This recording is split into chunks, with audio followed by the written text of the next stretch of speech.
در سراسر جهان همساله روز 14 ایون روز عمومی جهانی دونور خون گذرانیده می شود. در ناحیه واسه این معرکه 6 ماه بعد خونسپاری روز 6 دکبر الهواتاً گذرانیده شد. خدایداد حیدرов کارمند ساحه طب سردکتری بیماری‌های زهروی و پوستی ناحیه همراه همکارانش به جای برگزاری این معرکه آمده یکی از اولین‌ها شده آنها خون سپاریدند. خون سپردن به انسان فایده بسیار کلان دارد.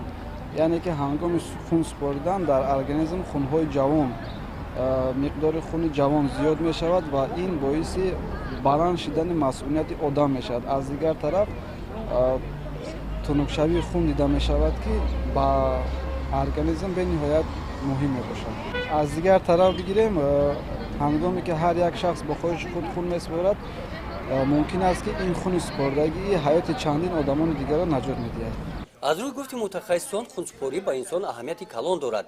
وقتی که انسان خون میسپارد فعالیت مبادله ماده خوب شده انسان را از بیماری‌های سرایتی و شمالخوری ایمن نگاه می‌دارد. میان خونسپارندگان نفرانی که از وزن زیادی بدن، فشار بلندی و دیگر علامت‌هایی که باعث قبض شدن خون اذیت می‌کشند با آنها مصلحت دادند که خون سپارند. خونسپار حس بلندی و تندرستی دارد که می‌خواهد با خون خود حیات دیگری را نجات دهد. در معرکه خونسپاری کارمندان مؤسسه‌های دولتی، مؤسسه‌های طبی همچنین دیگر خویشمندان جمع 50 نفر اشتراک نمودند. شماره دونورها نظر به سال گذشته 1 برابر زیاد به قید گرفته شد.